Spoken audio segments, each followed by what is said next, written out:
Today I'm talking AFC West on part 8 of Courtside's 10-part 2019 NFL preview, the final divisional episode of the preview.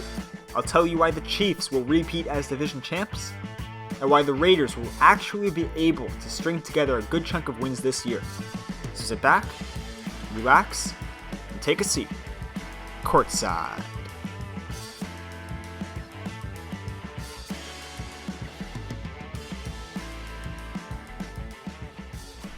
Hello there and welcome to episode 33 of Courtside. I'm your host, Andrew Cohen.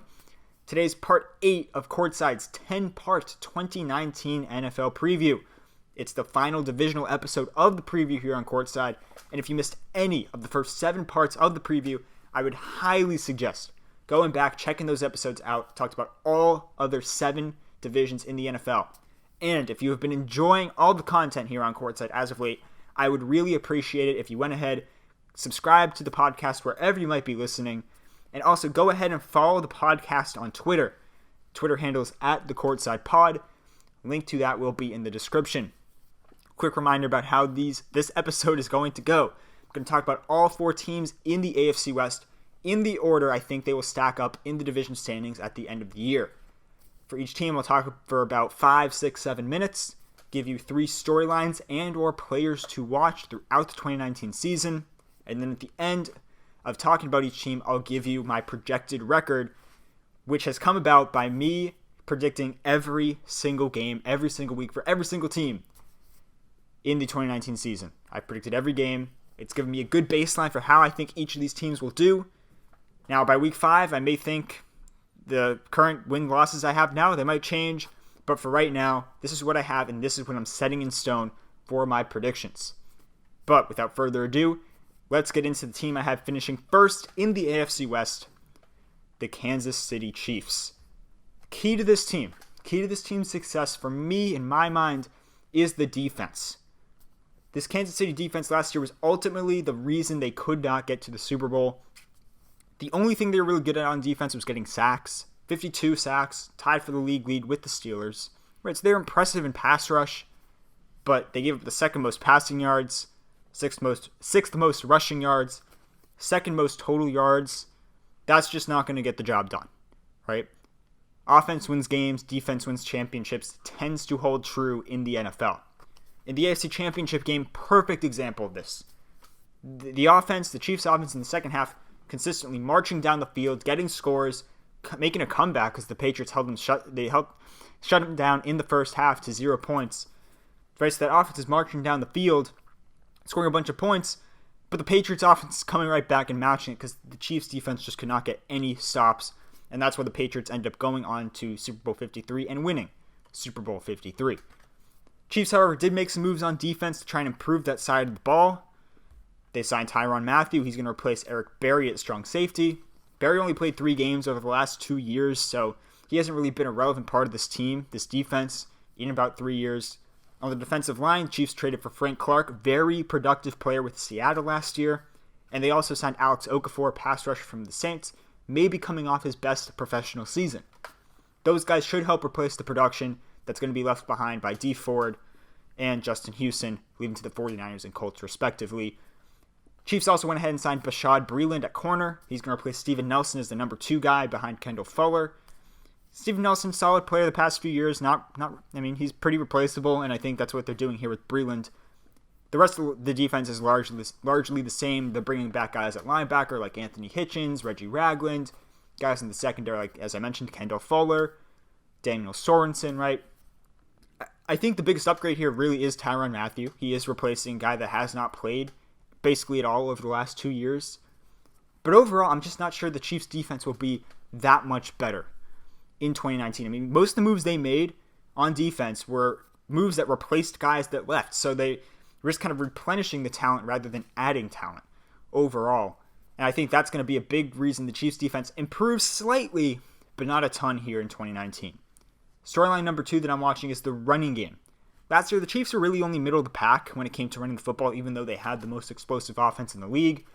And they had Kareem Hunt for 3/4 of the season, one of the best running backs in the league last year, yet they still were only middle of the pack when it came to team rushing. That something doesn't add up there. Not really sure what it is. But this year they have 3 guys in the backfield. They have Damian Williams, who was the starter after Kareem Hunt was released last year. They brought in LaShawn McCoy just a couple of days ago after he was cut by the Bills. And they also drafted Darwin Thompson in the 6th round out of Utah State. Damian Williams last year started 5 games, 3 regular season, 2 playoffs. Ran for at least 100 yards in 2 of those games, 1 regular season, 1 playoffs. But in the other 3 games, never rushed for more than 51 yards. So he wasn't a very productive back 60% of the time. Right? 40% of the time he was great. 30% of the time he was meh. He was okay. Right? He wasn't able to carry that load consistently. That's why I believe the Chiefs went out there and brought in more guys in the offseason to compete at the running back position. They just, as I mentioned, they brought in LaShawn McCoy. I talked about him a bit when I talked about the Bills in part 5 of the preview, because at that time he was still on Buffalo's roster. I mean, last year, very unproductive, looked old, he looked slow quite often. I'm just not sure how much of an impact he'll have on this team, other than provide some much-needed depth in case there is an injury to Damian Williams or Darwin Thompson. Darwin Thompson's a little 5'8" running back out of Utah State, picked in the 6th round. He's looked great in training camp and preseason. Outplayed Carlos Hyde, a pretty established NFL running back. He outplayed Carlos Hyde, won the number 2 spot on the depth chart at running back, and allowed the Chiefs to really feel comfortable trading Hyde away to the Texans. But now with McCoy, you would have to think Thompson's going to get fewer touches, both carries and receptions, which could hurt his development as a young player. But if the Chiefs can find a reliable guy in this backfield or get the committee approach to work, I do think it could have a huge positive impact on the offense this year. Here's a player to watch. Mecole Hardman. So the Chiefs drafted Mecole Hardman, a receiver out of Georgia, drafted him in the 2nd round, so it spent some high draft capital on him. He's super fast, ran a 4.33 40-yard dash at the combine. And at the time, what it really seemed like with Tyreek Hill dealing with all these off-the-field issues, it seems like they were drafting Hardman to replace Hill in the offense. Of course, Hill didn't go on to face any discipline, but you never know in the future, based off the track record, right? There could be something else that comes up. Therefore, I expect the Chiefs, and this is what they should do, they should get more guys involved on the offense outside of Tyreek Hill and Travis Kelce, right? Now listen, make no mistake, Tyreek Hill's still the number 1 receiver. He'll still see a ton of targets, the majority of targets at the wide receiver position. But I do think Hardman could be the beneficiary of the Chiefs trying to spread the ball around a little bit more and get more guys involved overall on offense. And I could definitely see Hardman having a great rookie season. Projected record, I have the Chiefs at 12-4. They're still one of the best teams in the AFC. They're the biggest threat to knock off the Patriots and get to the Super Bowl. Mahomes is the real deal. The defense should improve a little bit in 2019. Now, the offense, I do think there's just going to be a little bit of regression, considering opposing teams are going to have full year of tape on Mahomes and the offense. Chiefs also do have 3 tough road games. They have at Jacksonville week 1. Sneaky tough game. They also have at Chicago, at New England late in the season with playoff spots on the line. I see the Chiefs losing 1 to 2 of those games just because they're on the road and they're going to be tough environments to play in. But once again, it's going to be a very good season for the Chiefs. I have them finishing at 12-4.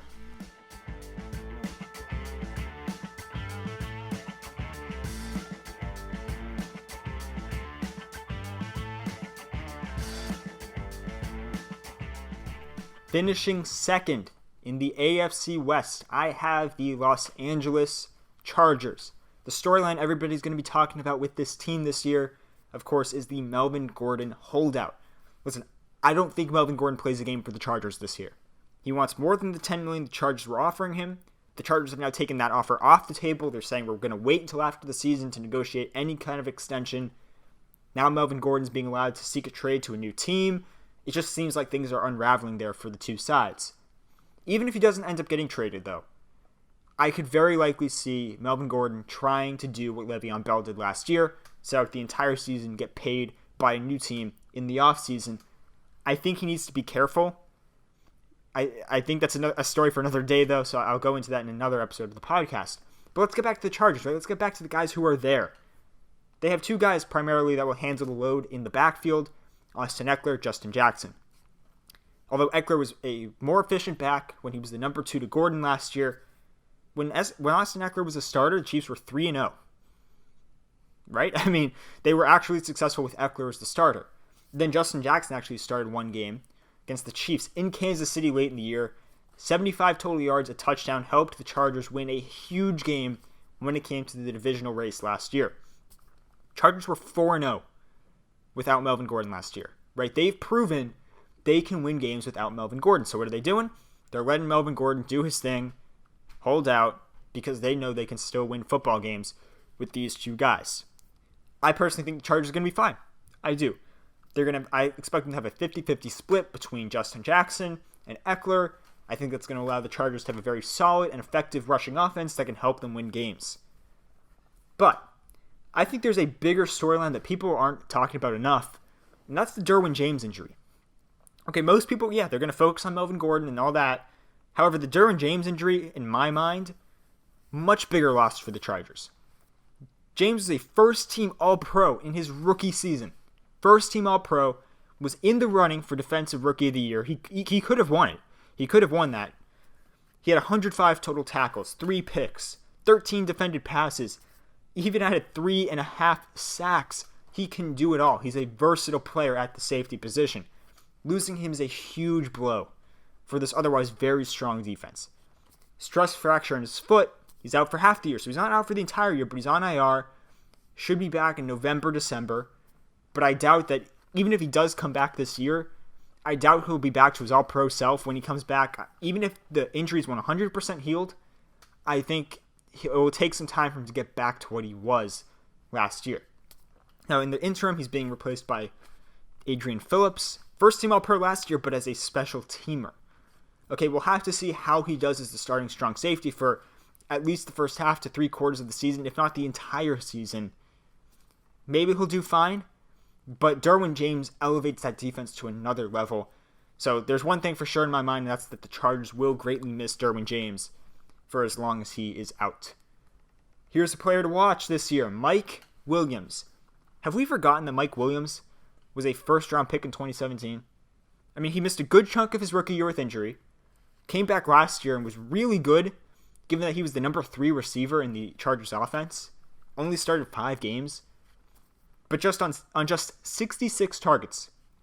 He had 43 receptions for 664 yards and 10 touchdowns. Almost a quarter of the time he caught a pass, it was a touchdown. That's crazy. Against Kansas City late in the year, 7 catches, 76 yards, 2 receiving touchdowns. Also had a rush for 19 yards and a touchdown. Oh yeah, and after scoring a touchdown to make the score 28-27 Chiefs, with just 4 seconds left to get the Chargers within 1 point, Chargers go for 2. Williams scores the game-winning 2-point conversion to beat the Chiefs by 1 point. Impressive. He really flashed in that game, and that was the game. That was like the breakout game where the Chargers realized they have a player in Mike Williams. Now, the former number 2 receiver, Tyrell Williams. He's gone. He signed with the Raiders. Mike Williams will now take over as the number 2 receiver. He's likely going to receive the majority, if not all, of those targets and catches that Tyrell Williams got last year. I expect Mike Williams to have a monster campaign in 2019 and help the Chargers win a bunch of games. I had the Chargers, their projected record, at 11-5, even losing Melvin Gordon. And with Derwin James out for a while, this team is still very good. The O-line isn't great, but they have a good quarterback, bunch of weapons on offense across all the different skill positions. Defensively, as I mentioned, they don't have Derwin James, but they should be good enough with guys like Joey Bosa and Casey Hayward to get stops when it counts in big games. So once again, I have the Los Angeles Chargers finishing in second place in the AFC West with a very good record of 11-5.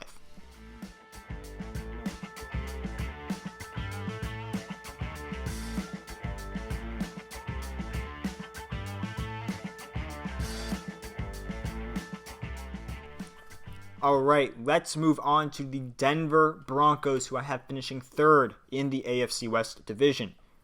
They have a new head coach this year, Vic Fangio. He's going to replace Vance Joseph after 2 disappointing years in Denver.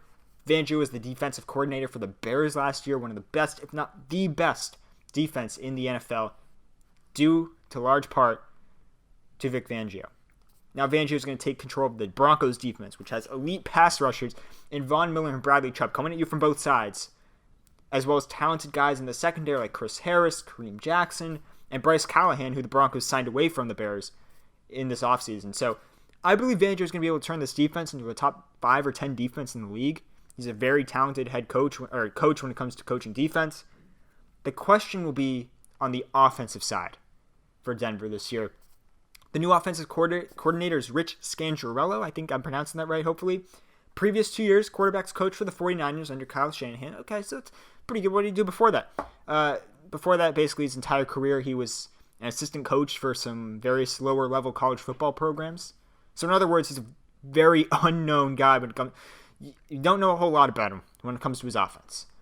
The offense already doesn't have a ton of talent. I mean, 9th worst scoring offense in the league last year, ranked just 19th in total offensive yards. There's really just not. There's no elite playmaker on offense at any position across the board. So, yeah, I think the defense will improve because of Fangio.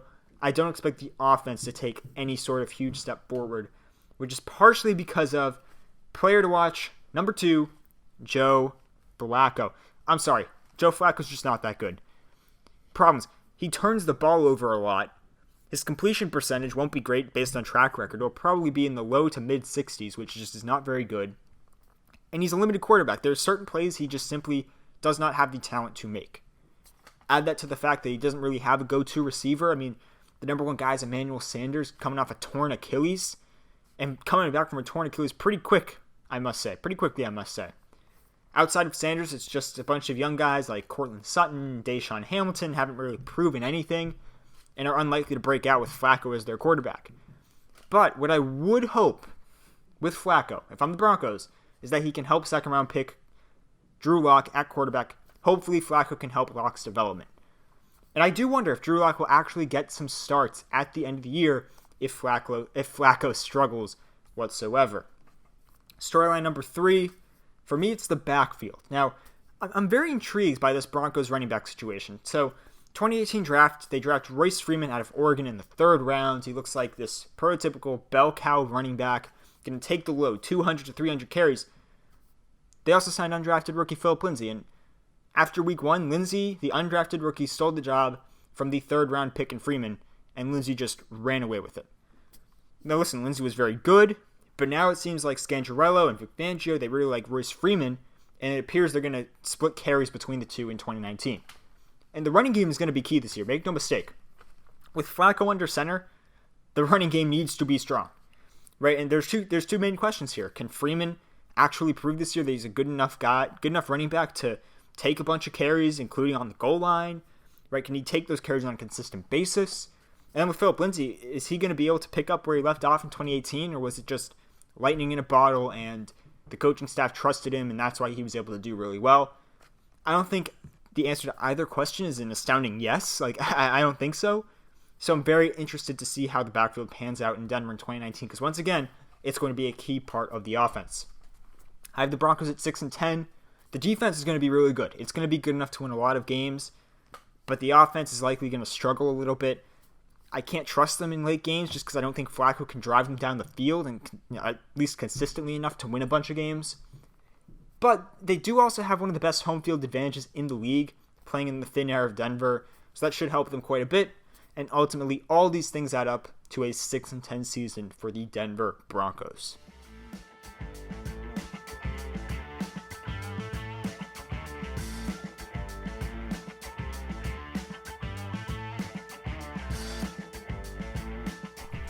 And last, but certainly not least, I have the Oakland Raiders coming in 4th place in the AFC West. The thing I want to watch this year with this team is the passing game. Now, I'm going to say this right off the bat. Derek Carr is a good quarterback. He started to get a lot of criticism, and I think some of it was warranted, but a lot of it wasn't. Right? He gets a lot of criticism. He's a good quarterback. He's a solid quarterback. Pro Bowler 2015, 16, 17. Last year, passed for 4,000 yards. 69% completions. Now, he only had 19 touchdowns. He threw 10 picks. Didn't make the Pro Bowl.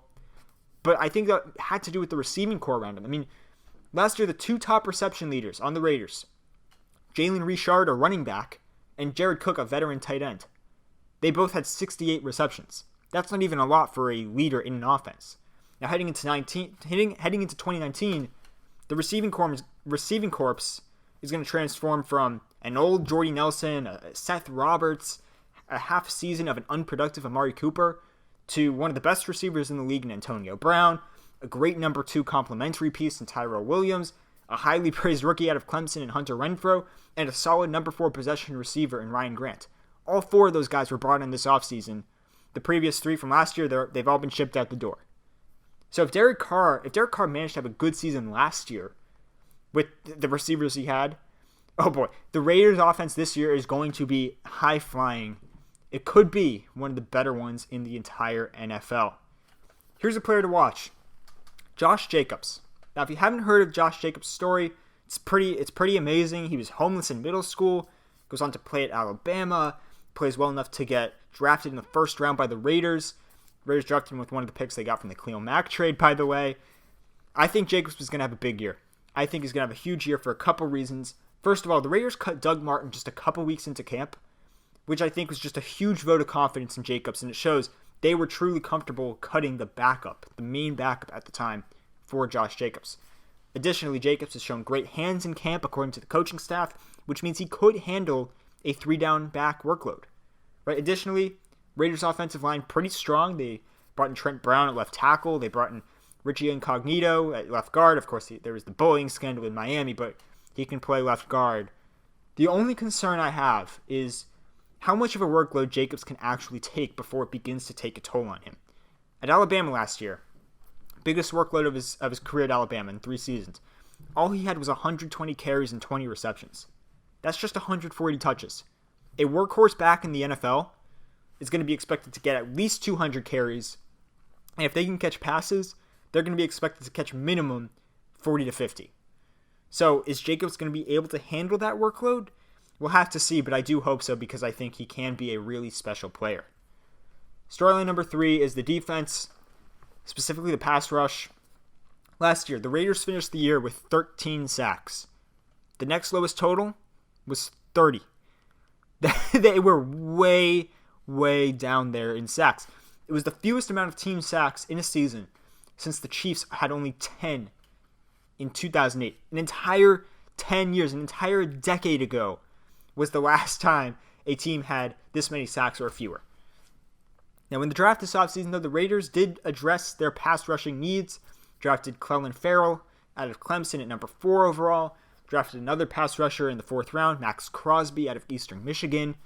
Unfortunately, these additions are unlikely to improve the Raiders' pass rush a ton, and I still think it's going to be one of the worst pass rushes in the league. But, it's an improvement. It's an improvement. Another key issue for the Raiders last year, though, was run defense. They allowed 140 yards per game on the ground. 140. Third most rushing yards in the league per game. Somehow 2 teams managed to give up more rushing yards per game than the Oakland Raiders. That obviously needs to improve. Unfortunately, though, with just a few improvements defensively for this Raiders team, at least a few huge improvements, right? They didn't really make any huge improvements in the offseason to the defense. I don't see the defense improving enough to make a big positive impact on the Raiders' win total in 2019. Right, you're relying on a lot of young guys, but there is a lot of potential there for the future, and that will be very exciting to watch in 2019. Projected record, 6-10. I think the Raiders' offense is going to be very legit. Running the football, they're going to be able to do that. They're going to be able to throw the football down the field at a high level. I think Derek Carr has a great year. I think Antonio Brown has a great year if he plays every single week and he stays healthy. I think Josh Jacobs could compete for Offensive Rookie of the Year. Unfortunately, the team's defense is weak. They won't get a lot of sacks, and it's going to cost them a lot of games. However, the team will be able to win shootouts, which is why I have them winning 6 games in 2019. The only reason the Raiders are coming in 4th behind the Broncos, despite having the same record, is due to the NFL tiebreaker rules, which I did incorporate into my predictions. And once again, I have the Raiders improving from last year, especially on offense, but ultimately finishing in last place in the AFC West with a record of 6-10. Thank you guys so much for tuning into this edition of Courtside. If you have missed any of the first 7 parts of the 2019 10-part NFL preview here on Courtside, go back and check them out. You do not want to be missing those episodes. Tomorrow, in part 9 of this preview, I'm giving you playoff predictions. Who's in, who's out, and who is making it to Super Bowl 54. Subscribe to the podcast wherever you may be listening. Signing off, this is Andrew Cohen. I will see you next time.